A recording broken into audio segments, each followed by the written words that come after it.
Sally, he was probably ready to go home too. Oh, I'm sure. He said he wasn't, but when I talked to him when he got home from the airport, he was very good. Yes. All right, we're going to go ahead and get going. First, we have our public service announcement. I want to make sure that everyone has been reminded.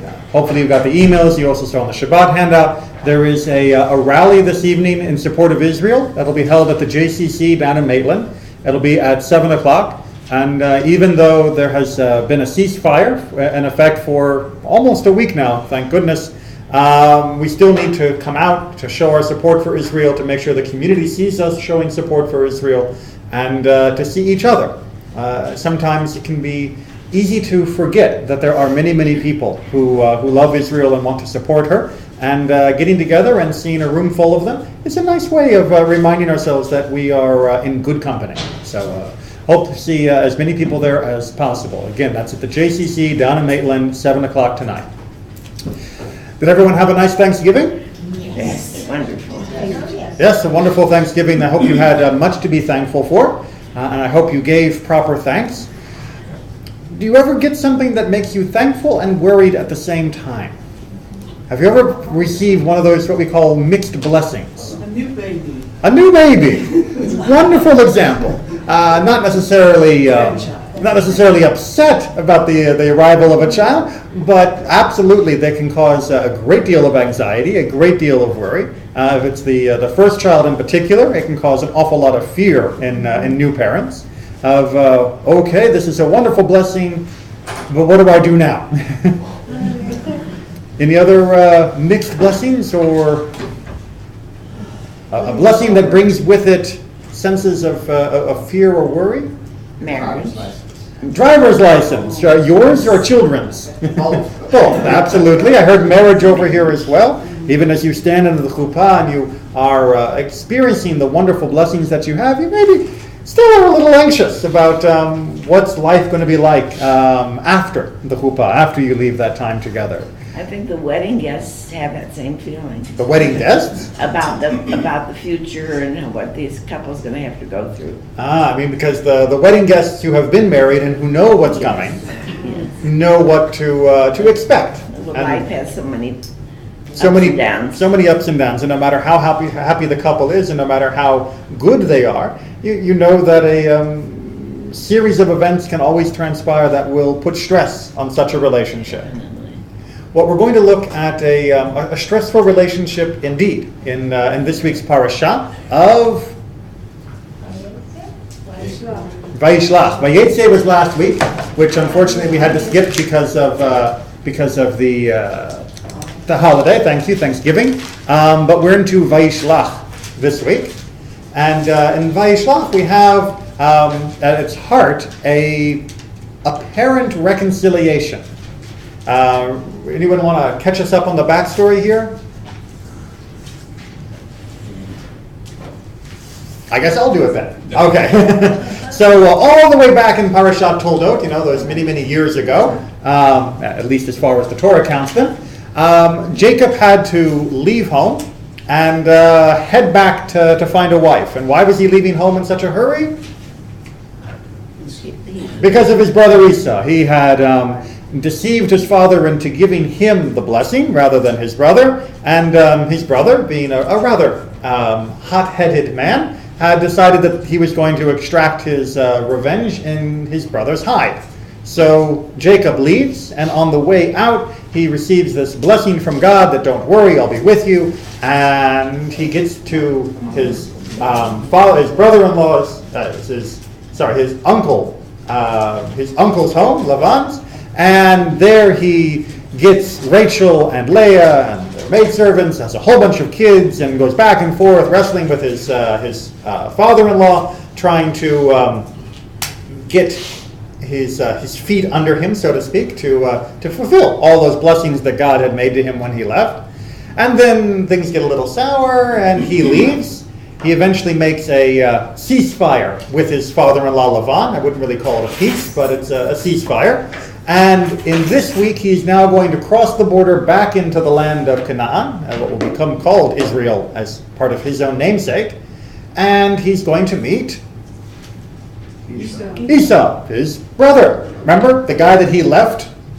And now he's back, and it's like, oh, wait. That's right, I left you behind because I was afraid you were going to kill me, and now I'm back, and I'm afraid you're going to kill me. So in many ways, Jacob, after many, many years, 20 to 34, depending upon how you count and which midrashim you read, is right back where he started. Except rather than leaving alone, he is now returning with a full family and entourage. Make sense? Okay, so that's where our story picks up. Let's get to reading. We're on page 198, which is chapter 32 of Genesis, verse 4.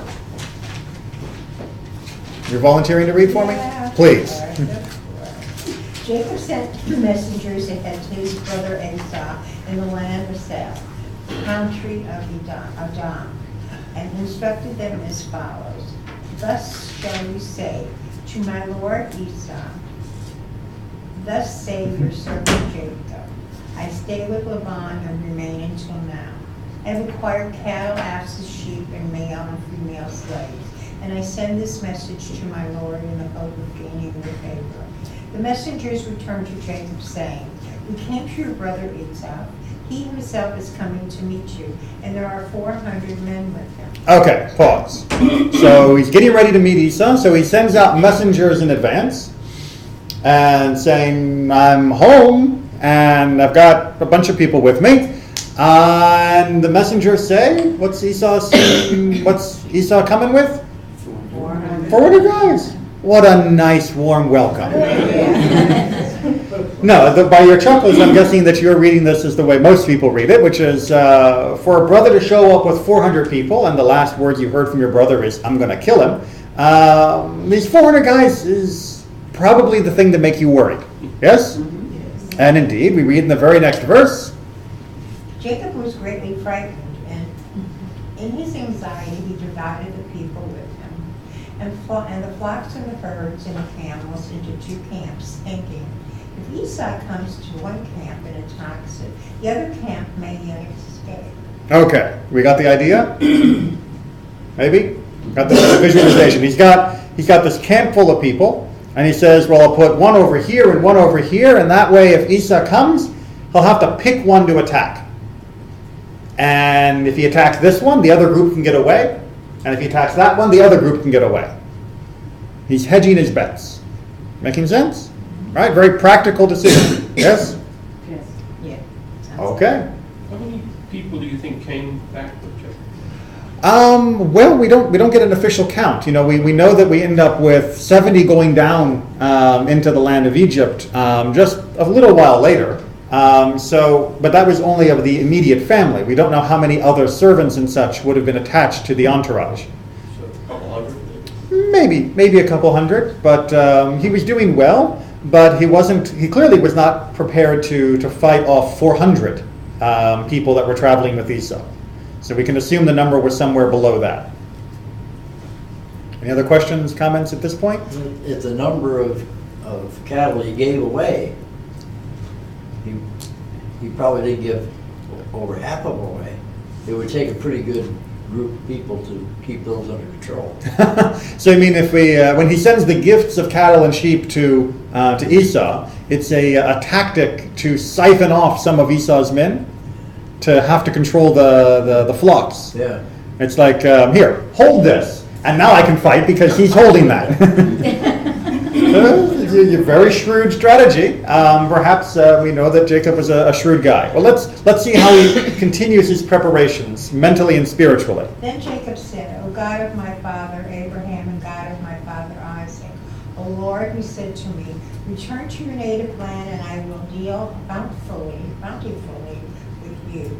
I am unworthy of all the kindness that you have so steadfastly shown your servant. With my staff alone, I crossed this Jordan, and now I have become 2 camps. Deliver me, I pray, from the hand of my brother, from the hand of Esau. Else I fear he may come and strike me down, mothers and children alike. Yet you have said, I will deal bountifully with you and make your offspring as the sands of the sea, which are too numerous to count. Okay. Why is Jacob worried? he's assuming that one word, which we automatically put in there, armed, 400 armed men. Okay, so he's assuming that there's 400 armed men. Why is he worried? He's guilty. He and his brother were not on the best of terms years back. Okay, so he's assuming 400 armed, hostile men. Why is he worried? God told him everything would be all right. What's that? I said, he shouldn't be. He shouldn't be. Why? God told him everything's going to be fine. Because God told him everything was going to be fine. God told him everything was going to be fine. All the way back in Genesis 28, when he first left, God told him, you'll go out and you will come back and everything's going to be fine. So if God told him everything was going to be fine, why is he worried? He's human. He's human?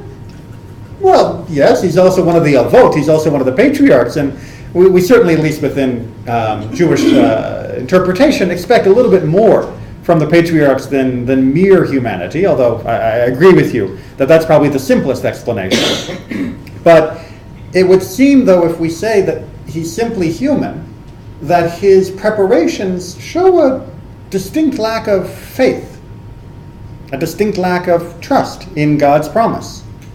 He's hedging his bets. He's hedging his bets, but do you hedge your bets against God? I mean, I understand hedging my bets if you made a promise that you were going to show up and help me with the fight. No offense, Mary. But if you promise, don't worry, if there's a fight, I got your back, I might still also want to hedge my bets. But if God says, don't worry, if there's a problem, I got your back, do you still get worried? Isn't there a teaching that we should depend on miracles? What miracles? It's a promise. Let's take a look at a few of the commentaries about this, because if you go right back up, make sure I save a copy for myself. If you go right back up to there we go. Praise the Lord and pass the ammunition. Praise the Lord and pass the ammunition, exactly. If you go right back up to the top of the page, we're back in verse 8. Once again, JPS does a little bit of a disservice to the straightforward Hebrew. The JPS translates it as by saying, Jacob was greatly frightened, semicolon, in his anxiety he divided, da da da da da. Well, as you might know, there's no such thing as a semicolon in Hebrew. It just doesn't exist as a grammatical punctuation mark. Instead, the Hebrew itself actually says, if you wanted to break it into a more direct translation, and Jacob was afraid, or he was very afraid, and he was anxious. And he divided the people. Got it? So we've got two words there. He was afraid and he was anxious, or distressed, you could also say. And the commentators, of course, have to explain why the redundant words. You know, we turn it into this little prepositional phrase in the JPS translation, in his anxiety, he divided. But the Hebrew is not quite as smooth as that. It gives two words for his emotional state of being at the alarming news of 400 men approaching. Right? So we understand the issue that the commentators are going to wrestle with. Why the two words? What's the difference between afraid and distressed? Why not just say he was afraid? Why not just say he was distressed? Why put both in there? And our first answer is the simplest. Who would like to be Radak? Great, Terry. The words are doubled for emphasis. Okay, there's our Peshat. Our ultimate simple explanation. The reason the Torah puts two words in there is just to drive home how anxious and afraid he was. Don't read anything else into it, says Radak. But if we do that, then we've got 40 minutes left of a class and nothing else to discuss. So we're going to look and see that there are many other explanations for the double words. Why don't you carry on for us? He was frightened lest he be killed, and he was distressed that he might kill others. Okay, from Genesis Rabbah, we get this notion that what he was worried about, what he was distressed about, were two separate things. He was afraid that he might get killed, which is what we had mostly been discussing for why he would be anxious or afraid. But his distress, his anxiety, which is a separate emotional state, says the Midrash Rabbah, was because he might be put in a position where he had to kill someone else. Does that make sense? So even though He might feel that he's going to get through this okay. He might not get through it okay without having to take a life. And says the Midrash, that's the kind of thing that should distress a person. We should never be cavalier about having to take a life. It may be necessary, but that doesn't mean we should look forward to it. It doesn't mean that we should go, yippee, I get to kill someone today. It would be, man, either I'm going to die or someone else is going to die, and I'm not going to feel good at the end of the day no matter which one of those happens. Feel decidedly worse if it's the first one, but even if it's the second one, I'm not going to feel good by the end of today. Does that make sense? Okay. In addition, he already knows he's done a bunch of wrong things in his life. What he did to his brother Esau was unconscionable, stealing that from him. And then the family has now been divided for 20 years. He knows he's been wrong all along. He doesn't want to add to that, to top it off, another sin, another bad thing. Indeed, and there's an additional midrash which didn't fit into the overall theme, but I obviously hope people will read additional commentaries on their own, that says that he was afraid not just that he might come to kill his brother Esau, although as we're going to see the word others could mean more than just Esau, but that if he ended up having to kill his brother Esau, that he would earn a curse from his parents. How could you kill your brother? Even if it was in self-defense, it still might precipitate them to level a curse against him. So he knows that he is in a position, much of it is his own responsibility and his own doing, that would lead to such a horrible outcome that he would feel worse, and his parents might feel worse and level curses against him in the process. Make sense? Okay, but that's not the only explanation, because let's take a look a little bit more at this others question. Because you might be thinking to yourself, look, if you go out to battle, right? If you go out to fight someone that's attacking you, why should you have a guilty conscience just because someone got killed? They attacked, right? You fought back. You're still alive, they're dead. Celebrate. Don't be sad. Jacob must have been distressed and possibly killing others, not Esau. Our sages teach that if someone comes to kill you, rise early and kill him. Okay, so the first position is, this is from Gur Aryeh, one of the great commentaries of the Middle Ages, and he says, look, we can't imagine that he was really that upset about the possibility of having to kill Esau. Yeah, he might have been a little worried about that and his parents' feelings and such, but come on, if Esau's coming to kill him, then he has to fight back, and if he wins, he shouldn't feel bad about that. Instead, the Gur Aryeh says that it's that others that he's really worried about. The others with Esau may have been forced to come with him, even though in general, if someone is forced to kill or be killed, they should choose death.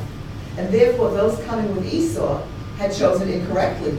Perhaps some of them, even while coming, had no intention of killing Jacob. Okay, it was hard to get a good translation of his commentary here. I did my best with commas, but it's a little twisted, but it's got its own beautiful logic to it. Okay, so in general, if someone says, Sally, I want you to kill Sandy, and if you don't, I'll kill you, the correct Jewish answer should be, kill me. I will not take another life just to save my own. I'm not going to kill some innocent just to save me. Right? Right. So you're safe. You're right, exactly. But that does go along with the other. If someone is chasing after me and trying to kill me, but if you're intentionally, I must kill him first. correct, if you're intentionally chasing me, or indeed chasing any innocent, I have a responsibility to save the life that is under threat. However, if there are people that Esau, who we know is not exactly the nicest guy, said, look, we're going to go meet my brother, and I want you to come with me. And if you don't come with me to fight against him, I'll kill you right here and now. The correct moral response should be, kill me now, right? And you might have thought, said Gur Aryeh, that if the correct moral response is, kill me now, don't make me go fight some innocent guy, that the people that went with Esau are therefore worthy of death because they chose wrong. they chose to go with someone, even if he was twisting their arm, they should have said, no, I'd rather die than go with you. And therefore, if they've gone with him, they have forfeited their life. That would be a logical conclusion. However, a mistaken one, says Gur Aryeh, because some of them might have gone along in order to save their own lives, but were anticipating that if push came to shove, if Esau actually said, attack, that they would not. So even though they were in the throng of apparent combatants, they were not prepared to actually kill in order to spare their own lives from Esau's wrath. We're following that logic? And therefore, Jacob, anticipating that some of the people in that 400-man horde might be in that category, was distressed that in the fighting, he might inadvertently kill somebody who was there by no choice of their own, but was only trying to save their own life and really wouldn't kill him anyway. Oi. But Oi. doesn't, But just a second, we'll get that comment. But just imagine for a second the sense of compassion and commiseration when you see a group of 400 armed people coming towards you, thinking, you know, if Esau treats them the way he treats people that I know, some of them don't want to be there. And if we have to fight, I'm going to feel bad if I have to kill one of them. isn't that extremely far-fetched? I mean, every army that goes, that is ordered by their rulers of the country to go and fight against another country, they're faced with the same decision. Absolutely. Either I'm going to get killed or I'm going to kill somebody. Absolutely. And many people do have conscientious objectors and so forth that won't do it. But notice the Midrash isn't saying, nor the commentary on the Midrash isn't saying, and therefore Jacob wouldn't fight. The idea was that Jacob was distressed at this, that he would rather it weren't the case. He's still going to fight to save his life. I would But- think that any soldier that goes to war would feel the same way. Well, It's not always the case. not always the case, says Michael. Well, if you're defending something that you really believe in. There are a lot, well, I don't, you know, hear all the psychological studies, but basically not everyone fires their weapon in battle. Right, it's- People cower down and just not even fire their weapon. But does that happen They're a not lot? cowards. Does that happen a lot? A high percentage. I mean, obviously it's not everybody, or else there'd be no bullets being used. I did. But there are many people that go off to war, as Michael is saying, that can't bring themselves to pull the trigger. And they're not punished by their, It depends on the military. It depends on whether they're caught. It's in the heat of battle. I mean, Right. Sometimes you shoot high, not even consciously. Right. You just, or you don't shoot. It should be hard to take another life. I'm, now that I think of it, that makes sense. And what the Midrash is saying is that on the eve of this fight, Jacob is worried that even if he's victorious, he will have been forced to do something that will leave him feeling terrible after the fact. And the commentaries are trying to figure out what that might be. Because after all, if someone's at your throat, you shouldn't feel too bad about saving yourself. And so this one commentary is saying it's the collateral damage that he's worried about. It's the innocents who didn't want to be there and who didn't have the moral stamina or the ability or opportunity to stand up to Esau. But if push came to shove, they wouldn't take my life. That is the gray zone that he's worried about.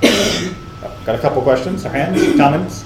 Other than what we mentioned, other than there being 400 men coming with Esau, there's nothing that's said to indicate that they're coming with blood in their eyes. Correct. They may could just be out for a ride. They may be carrying gifts of food or whatever, but everybody is assuming, just like we do, that they're coming to fight him. Absolutely. The assumption is that they're coming to fight, and that's based much on the attitude that Esau had the last time Jacob saw him, and Jacob's own internal sense of what he deserves. I mean, Jacob knows that Esau has a legitimate grudge, and he knows that Esau has the temper to put a legitimate grudge to good use. And so when he hears 400 men, he automatically assumes this is not the Macy's Day Parade, Thanksgiving Day Parade, that they're coming for violence. You don't bring 400 guys just to show me honor by greeting me. At least that's his assumption, indeed. I would have thought if it said there were 400 people, men, women, children, all my grandchildren are coming to meet you, that'd be a little different. A traveling community, right? Which is normal. 400 men. It says very specifically it's 400 men. It does have an overtone of threat.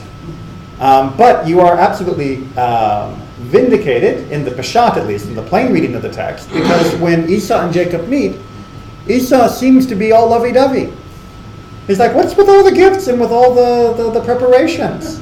And he gives him a big hug and kiss and cries, and it seems like Jacob's fears were for nothing. The Midrash, of course, completely dismantles that. But you're right, in the Peshat, it does seem like the 400 men weren't meant as military at all. Okay, but let's get back to this underlying niggle, this little burr under the saddle, that's still causing a little frustration, which is, why should Jacob be worried at all? Okay, fine, we want to say he's worried about hurting other people, but there shouldn't be any worry about his own safety. He shouldn't have to go through all these hoops. Because I brought the quote there for you, so you don't have to flip back pages from earlier in Genesis. Remember, I, meaning God, am with you. I will protect you wherever you go, and I will bring you back to this land. I will not leave you until I have done what I have promised you. Pretty categorical. So it should be that Jacob is able to walk through a volcano. I mean, why should he be worried? It's his guilt. It's his guilt. And in particular, we're going to see that it isn't his guilt, as Harriet hinted, from what he did before he left, because after all, this promise came after Jacob had deceived his father. It's his worry about what came in the middle, what has happened over the last few years. And it's going to be a very unusual type of guilt, but it's based upon a reading of the text that is completely obliterated by the JPS translation. Okay? So if we go back into... May I just state my objection for the record? I characterize Esau as this bad, evil-tempered, horrible guy. Because as I read Genesis, he goes out and hunts for food for his family. Mm-hmm. He brings it in. He never asks for anything. When he's hungry, he just asks if somebody could please feed him because he's so hungry. When his father doesn't give him the blessing, he cries, Mm-hmm. Daddy, don't you have anything? He's a nice fella. Okay, his brother did him real wrong. Now, maybe in the heat of the moment, I also said, I'm going to kill him, but I don't necessarily mean it. And nothing in the interim has shown that and I know the rabbis like to see Esau as evil, and I know what they made of him later. Right. But if I read at least the plain reading of the text, there's nothing in there other than, as she pointed out, his guilty conscience to make him think this. And remember, Esau is not coming with armed men. It's 400 men. Just 400 men. Correct. And Planning to have a picnic. so I really see Esau much more kindly, I think, than our rabbis. Well, absolutely, categorically. Objection duly noted. Thank you. We had a class, I guess it must have been about 2 years ago, where we talked about how the rabbis saw in Esau the rapaciousness of Edom, the country that's descended from him, as well as used that as a synonym for Rome, and then later for the Christian empires that oppressed them. But yes, Esau himself is I would venture to say, a mixed character. He does obviously act out of passion and out of violent fits of temper, but he is a man of extreme emotion. And we may be willing to sympathize with that, but we can also see that throughout Torah, somebody that acts out of extreme emotion, whether it be crying at his father's feet or whether it be threatening his brother with death, is not the stable sort of person you want to build the covenant with.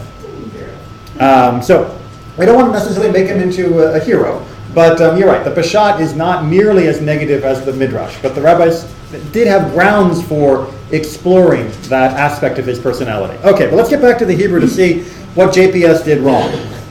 Verse 11, it says, I am unworthy of all the kindness that you have so steadfastly shown your servant.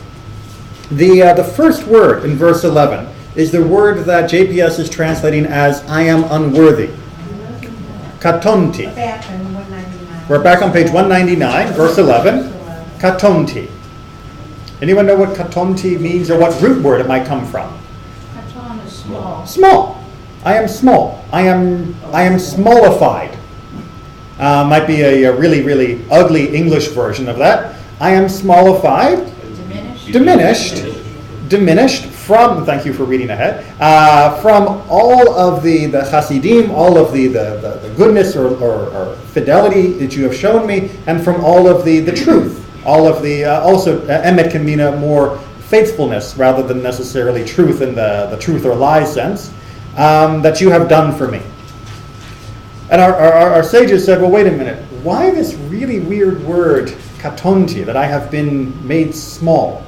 Now, they, in JPS, use the argument and try to put it into natural English that this is a statement of humility, that I am small compared to all that you have done for me, meaning I am unworthy. I didn't earn it. So it's a sense of thanksgiving, which is very appropriate for this time of year. That I didn't deserve all the goodness that you've done with me, God, but nevertheless, still, I'm going to ask you for more. Make sense? You thank someone for all that they've done for you, recognize that it was gracious and beyond measure, but you're still going to ask for a little bit more. That's the way the JPS is translating it. Not the only way to read it. Okay? So who'd like to pick up with our Rashi for this? Thank you. My merits have diminished because of the kindnesses and the truth that you have rendered me. Therefore, I fear lest I have become sullied with sin since the time that you promised me, and it will cause me to be delivered into Esau's hands. Okay, so what he's really worried about then, according to Rashi's read of the Midrash, is this is our timeline, and this is where we're having the potential fight. Those are crossed swords. And this is where they had the ladder dream, which is where he had the promise made to him about the support. He's worried that if at the time of the ladder his merit was somewhere up here, that if his merit has gone down, that by here the promise will no longer hold true. Make sense? But there's a second reading in here as well, where he's saying, it's not necessarily that I have sinned. It could very well much be that when I was here, I deserved this much goodness. But I have received this much goodness. And if I've received that much goodness and yet my merits are not worthy of it, then I have exceeded my limit. I'm overdrawn on my bank account of merit. Does that make sense? So there's two ways that Jacob can be feeling overdrawn. He's either overdrawn because he didn't deposit enough good deeds to continue to earn the merit, or to continue to merit the goodness that God would show him, and therefore he is diminished.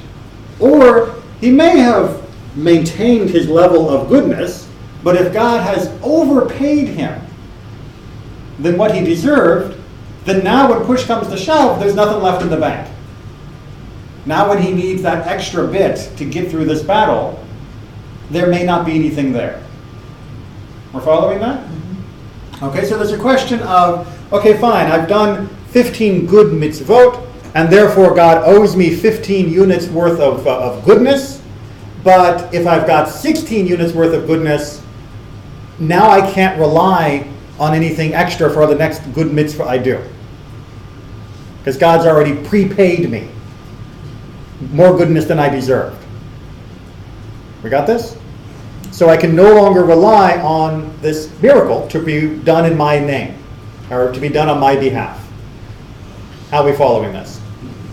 All right? Because without this idea that there could be a problem, then we would have a difficulty, and this is explored in other parts of our tradition, of why should any soldier ever be afraid to go to war?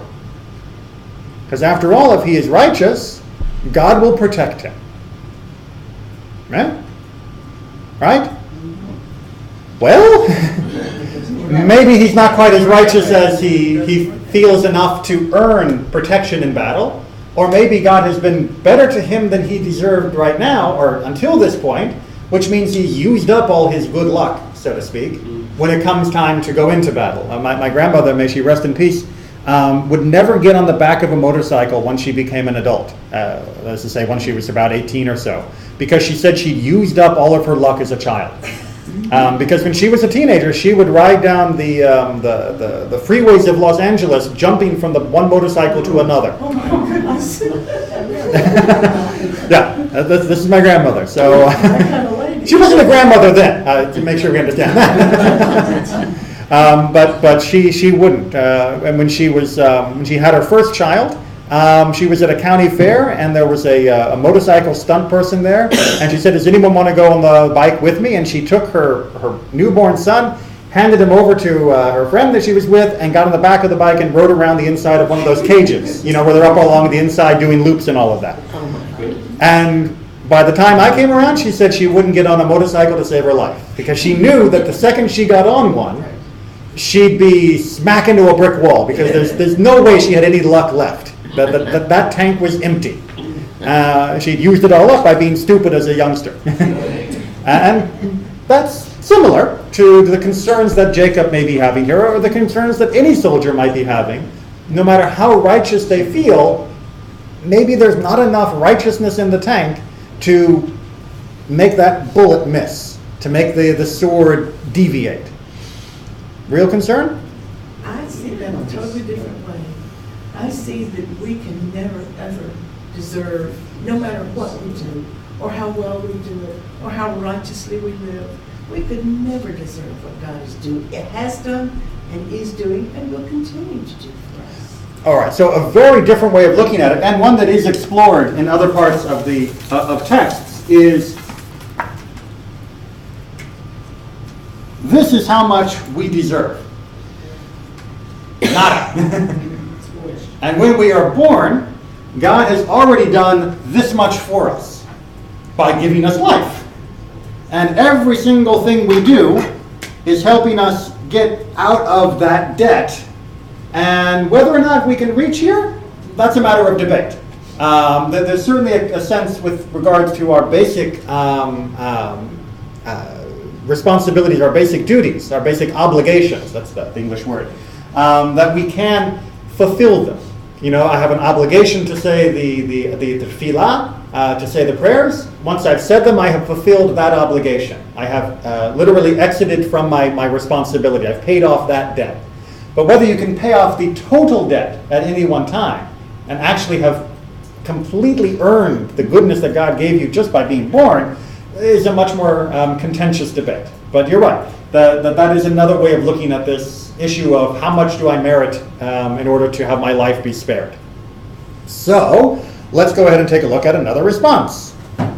Rav Yanai examined the bridge and then crossed over. All right, so this is a question where it's kind of like the three billy goats gruff, except it got the three rabbis, but in the interest of time, I only took the last guy, where they come to a bridge, and the question is, do I cross the bridge or not?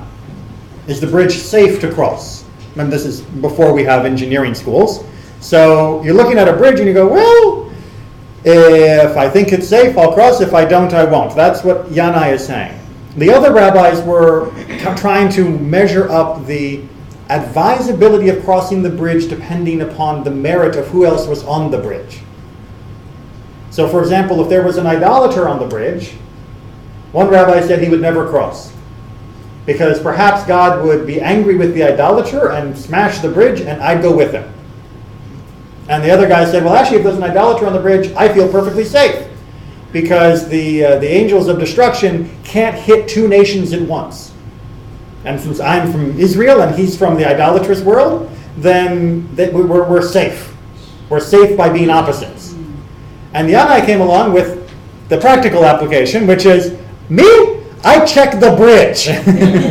I don't care whether or not there's an idolater on it or not. I check whether it's a well-built bridge. If it seems strong, I'll cross. And if it doesn't, then I won't. I'm not going to worry about whether a miracle will be done for me or not, or whether God's going to punish someone or not. I'll check the construction. Keep reading. Rav Yanai acted upon his views. Meaning he did what he practiced what he preached. That's the phrase. He said, a man should never stand in a place of danger and say that a miracle will be wrought for him, lest it is not. And if a miracle is wrought for him, it is deducted from his merits. Rav Hammond said, which verse teaches this? I am become diminished by reason of all the deeds of kindness and all the truth. Rav Zera would not go out among the palm trees on a day of the strong south wind. Which was also considered a dangerous time. But let's just take care of that middle section there, where he says, you shouldn't go out and rely on a miracle. You know, oh, it's a tornado? What do I care? I'm a righteous man, God will save me. No. You can't count on a miracle. And even if a miracle does happen, it is deducted from that balance sheet. And do you really want to force God to have to deduct from the merit that you've earned an unnecessary miracle? Right? It's a completely frivolous expenditure of all the merit you have earned. Because all you had to do was not put yourself in harm's way, and you wouldn't have needed a miracle to help you. We got this whole like balanced ledger metaphor going here? Make sense? Question? Well, it says that unless the Lord protects the house, the watchman watches in vain, which means you don't give up watching. Correct. And you also don't give up on God. Or test him. Or test God, indeed, exactly. So the ideas all come together in this notion that if there is danger, you meet the danger. This is one of the reasons why, for example, in Judaism, we don't believe in faith healing. That doesn't mean that a person can't be healed through faith, but you go to the doctor. You don't just say, I'm righteous enough, God will heal me, and if I'm not righteous enough, God will not heal me, but that's God's judgment, so that's fair. No. You go to the doctor, you take the medicine, you do the treatments, you do the best you can to fight off the illness. And you don't see that as somehow perverting God's justice. And similarly, when there is a fight, as like I said, we are happy for the ceasefire that has existed now, but during the fight, Israel expended, and with the United States' assistance, millions and millions of dollars to put into place this Iron Dome anti-missile system. Good! We don't just say, don't worry, God will put a shield over the country. We buy rockets and we shoot down their rockets whenever they're coming towards a populated area as best we can. Rather than saying, if God wants the rocket to hit us, it will, and if God doesn't, it won't, and we don't mess with God. No, you shoot down the rockets as best you can. Make sense? Yes? No? Yes. Maybe? Okay. Well, God is active in all of that. You know, influenced the United States to give money, gave brains to the Israeli engineers, gave the capabilities to the doctors to help you. I mean, so who is to say that the miracle wasn't Iron Dome? Who is to say the miracle wasn't the radical new treatment form for the illness? It's the old joke of the guy who says when there's a warning from a flood and they tell him to evacuate, he says, I don't need to evacuate, God will save me. And then the police drive up through the rising waters and they say, you got to get out of here. He says, I don't need you, God will save me. And then finally he's up on the roof and a boat comes and they say, you got to get out of here. He says, God will save me. And then finally he's in the top of a tree and a helicopter lowers a ladder and he says, don't worry, God will save me. And he drowns. And he gets up to heaven and he says, God, I thought you would save me. He says, what are you talking about? I sent the police, I sent the boat, I sent the helicopter. Who's to say the miracle wasn't the human agency that provided the protection, that provided the cure? So we don't have to erase God's role in trying to provide miracles simply by saying those miracles can come through so-called mundane sources. Okay. Let's go ahead then and just codify this on the top of the back page. Know that upon this foundation, that it is prohibited to stand in a dangerous place and rely on a miracle. Also forbade many various things which have been in there with concern to danger. All right. So basically, Chazal, the sages of old, the sages of the Mishnah and the Talmud, basically said you are prohibited. It is asur. It is absolutely categorically prohibited. It is a sin to deliberately put yourself in any unnecessary harmful situation. and period. And of course, you should, on top of that, not expect, having done so, that a miracle would save you. This is one of the reasons why many rabbis argue that it is prohibited to, for example, smoke, because you are deliberately introducing a toxin into your body for a completely unnecessary reason. At least if you're beginning. If you have an addiction, you should be fighting it, etc., etc. But to take up smoking willingly, knowing the risks, is considered by many rabbis in the modern era to be a violation of the prohibition of deliberately endangering yourself.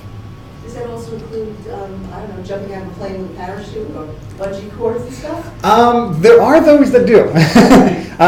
The risk analysis will vary depending upon how safe it's believed. I mean, there are some people who have assured me, and I haven't done the research to follow this up because I'm not about to do these things in the near future, but there are people who have assured me that you have a greater chance of getting into a fatal car accident than you do of jumping out of a plane with a parachute. On the other hand, I have a choice of whether I jump out of a plane with a parachute, which means my chances of getting into a skydiving accident if I never go skydiving are 0. Well, I guess very, very small. Someone might land on it. But basically, there's 0, whereas I have to drive at some point, and therefore I have no ability to remove that, although I do have the ability to lower my chances of a fatal car accident by driving sensibly, which is incumbent upon us. Okay. What's that? I like your logic. Like my logic. Okay, thank you. Any other questions or comments at this point? All right, we're going to finish with a thematically related topic, which also gets us in the right mood for the upcoming holiday. So who'd like to read a little bit from the apocryphal book of Maccabees? This is from the first book of Maccabees. Anyone here ever curled up and read the book of Maccabees? Highly recommend reading the first book. Second book's not bad. Third and fourth get a little weird. But the first 2 books are very well done, and it's the best place to find out about our own understanding of what happened during the fight for our religious independence. And the traditional sources within Mishnah, Midrash, and within Talmud do not give as complete a picture. They don't go into as much detail of what actually happened during the Maccabees fight. And that is partly a political decision by the later rabbis. Hopefully you have read enough on your other history books to know that the Maccabees' descendants, their grandchildren and great-grandchildren that took over, became really, really bad kings. They shouldn't have been kings in the first place, since they weren't descended from the line of David. And as such, they began to persecute the sages and the rabbis, and so the rabbis had no real love for that family. And so they didn't talk about the achievements of their ancestors, of the Maccabees, as much as we might have expected. Make sense? Okay, so who'd like to read a little bit from the book of Maccabees? And forthwith they went out towards them and made war against them on the Sabbath day. And they said to them, This is the Seleucid army talking to the, in quote, rebel Jews. "Do you still resist? Come forth and do according to the edict of King Antiochus, Antiochus, or Antiochus, pick your language. Antiochus, and you shall live." All right, so that's the idea. They came out, that is to say, the soldiers of Antiochus, the soldiers of the Seleucid Empire, and they attacked the rebel Jews, and the rebel Jews are in their little stronghold, and they said, come out and do what the king has demanded. You know, give up your Judaism, give up Shabbat, give up Torah, give up circumcision, worship idols, all that stuff. That's the choice that they were given. But it's notable that this is taking place on what day of the week? Shabbat. It's taking place on Shabbat, on Saturday. And they said, "We will not come forth, neither will we obey the king's edict to profane the Sabbath day." Because after all, you know, one of the edicts that Antiochus had made was that Shabbat should not be kept. So for them to come out and fight on Shabbat would be playing into his hands, because they would be doing things you're not supposed to do on Shabbat. Right? We're not supposed to willingly cause wounds to other people on Shabbat. So therefore, we're not going to come out, we're not going to give in, and we're not going to fight. We're just going to sort of sit here. And they made haste to give them battle. That is to say, the forces of Antiochus attacked. But they answered them not, neither did they cast a stone at them, nor stopped up the secret places, saying, let us all die in our innocence, and heaven and earth shall be witnesses for us, that you put us to death wrongly. All right, got that? So the forces of Antiochus attack, and this group of Jewish rebels did what? Nothing. They didn't throw rocks at them. They didn't seal up where they were hiding in order to avoid capture or attack. They sat there and said, we will die in our innocence. And heaven and earth will be witnesses against or for us, for our righteousness, that you have killed us and martyred us. Good plan, right? No, I don't see a lot of support for this plan. So they gave them battle on the Sabbath, and they were slain with their wives and their children and their cattle, to the number of 1,000 persons. Total war, right? Hey, they're not fighting back. This makes it easy. Let's just keep killing. And Mattathias and his friends heard of it, and they mourned for them exceedingly.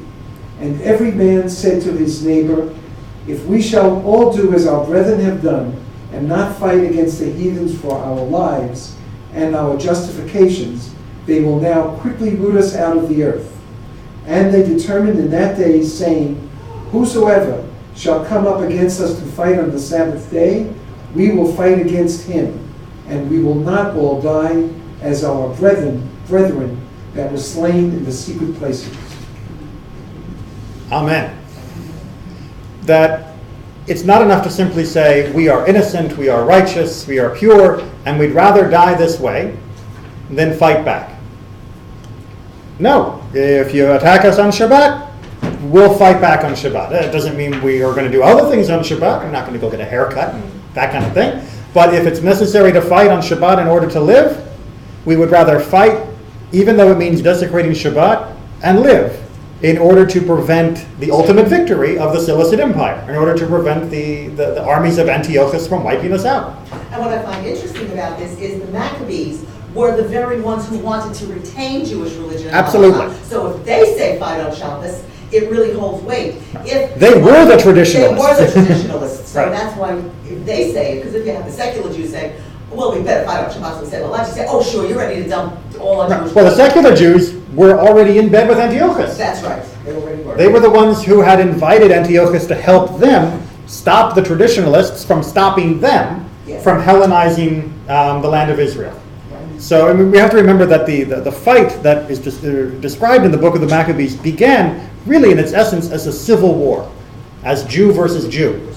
And they brought in the heavy of the overall empire to side with the Jews that wanted to go down the road of Hellenizing the country. What we call assimilation. Well, a form of assimilation, exactly. I mean, assimilation can take many different varieties, but this was a very hardcore version. And the traditionalists within Israel tried to prevent them. And because they tried to prevent them, those that wanted to adopt Hellenist culture said, hey, king, these guys aren't letting us do it. And that's what brought down the iron fist of Antiochus. So like I said, essentially it began as a civil war. So it's absolutely most poignant that those who were fighting to defend Shabbat are now being forced to fight on Shabbat in order to defend Judaism. Make sense out of that? There's some irony there. There is some irony there, but it's also some necessity. That if it weren't the case, as they quickly discovered, well, the other group isn't going to stop fighting on Shabbat, so they'll attack us on Shabbat. So if we don't fight back, then what are we going to succeed in defending? And we'll be wiped out very, very quickly. And instead, they fought back. And to know how the story ends, you'll have to keep reading. We're still here, so obviously it won. You're raising your hand, or? No. Got it. So something to bear in mind, that for every year of Israel's existence, and prior to as well, during the time of the settling of the land, that Jews have always had to, unfortunately, fight even on Shabbat and our Hagim in order to defend ourselves, in order to make sure that there will still be a land of Israel on Sunday.